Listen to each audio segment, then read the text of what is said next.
آج کا بڑا سوال بھی یہی ہے کہ اب کیا ہوگا آنے والے دنوں میں؟ کیا ایران اسرائیل حملے کا جواب دے گا اور یا جواب نہ دینے کے امریکی مشورے کو تسلیم کرے گا؟ بہت شکریہ جی. دیکھیں،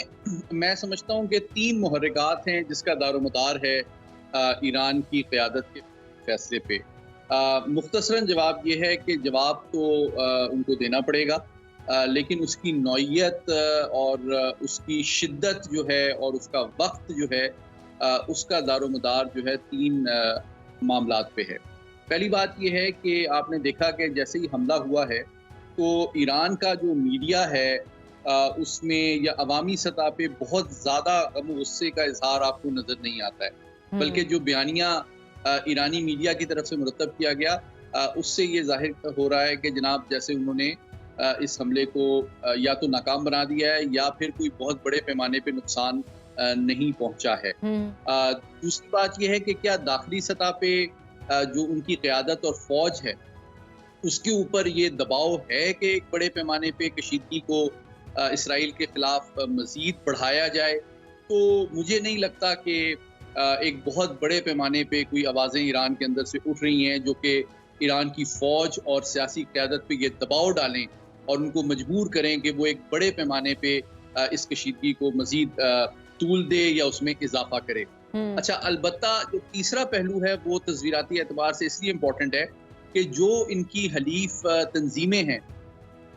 جس میں ہوتیز بھی ہیں، حماس بھی ہے اور حزب اللہ بھی ہے، وہ یقینی طور پہ یہ توقع کرتے ہیں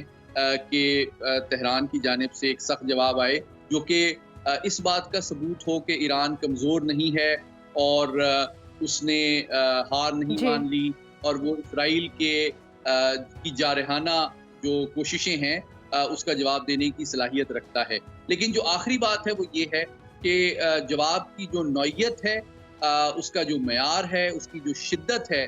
میں سمجھتا ہوں وہ انگریزی میں کہتے ہیں ورڈ پروپورشنٹ ہوگی، وہ متناسب ہوگی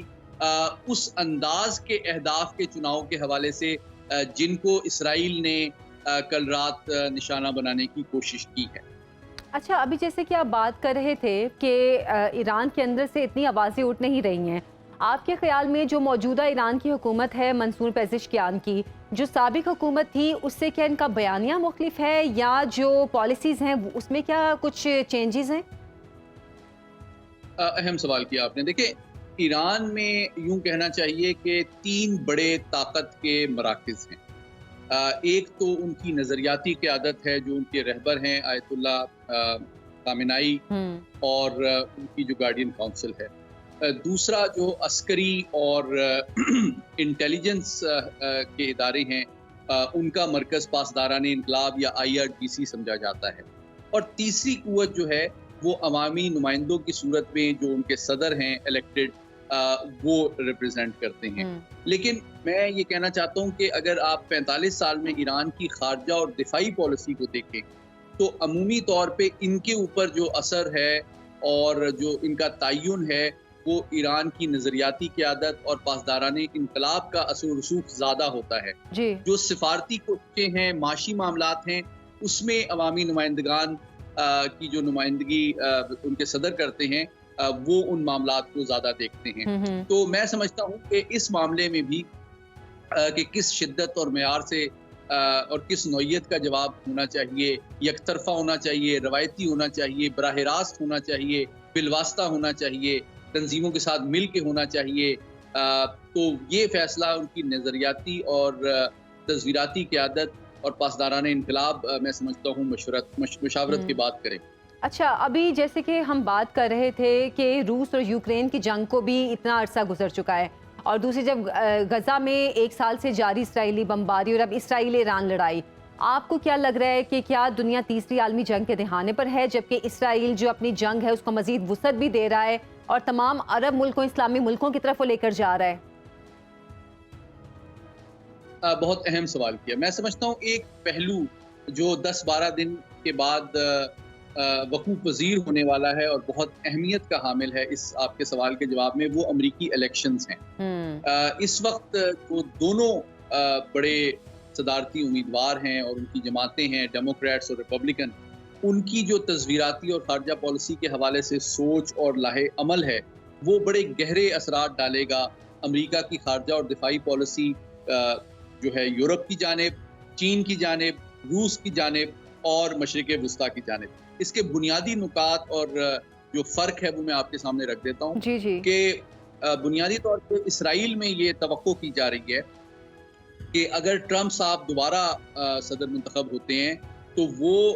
اسرائیل کی سرپرستی دفاعی، معاشی، سیاسی، سفارتی امداد میں کہیں زیادہ اضافہ کریں گے۔ ان کے داماد بھی آپ جانتے ہیں یہودی ہیں، جیرڈ کشنر، اور وہ پہلے امریکی صدر ہیں جنہوں نے امریکی سفارت خانے کو تل ابیب سے بیت المقدس میں منتقل کیا تھا۔ اور دوسری جانب وہ یہ چاہتے ہیں کہ جو ہے اس کی جنگ کو فوراً بند کر دیا جائے اور روس کے ساتھ جو مخاصمت ہے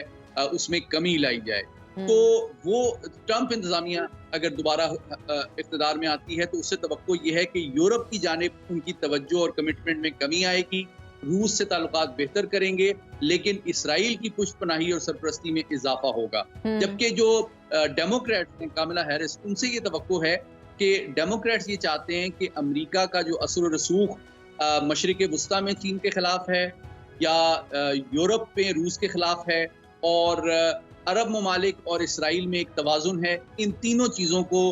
بدستور اس میں ایک ڈیلیکیٹ بیلنسنگ ایکٹ وہ چاہتے ہیں، وہ مکمل طور پہ ایک طرف نہیں ہونا چاہتے، اور اس کی وجہ اس الیکشن سے بھی جڑی ہوئی ہے، کیونکہ اگر بالکل کھلم کھلا وہ اسرائیل کی مدد کریں گے اور جنگ بندی پہ زور نہیں دیں گے تو ان کو یہ اندیشہ ہے کہ جو عرب اور naan Christian, non Jewish voter ہے وہ اس کی سپورٹ سے آنے والے الیکشنز میں ڈیموکریٹ پارٹی محروم ہو جائے گی۔ صحیح۔ اچھا سعید علی صاحب،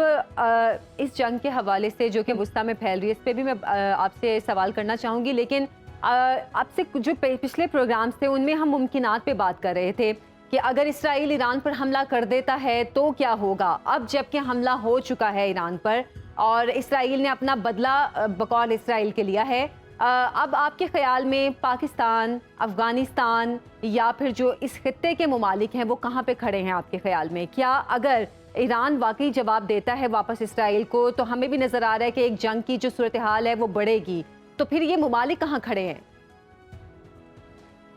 دیکھیں، آپ کے سوال کے جواب میں دو پہلوؤں کی جانب میں نشاندہی کرنا چاہوں گا۔ پہلی بات یہ ہے کہ یہ ممالک کہاں کھڑے ہیں، سفارتی پہلو پہ بات کر لیتے ہیں۔ بالکل بالکل۔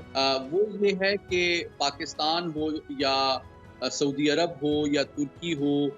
یا قطر ہو، ان تمام ممالک نے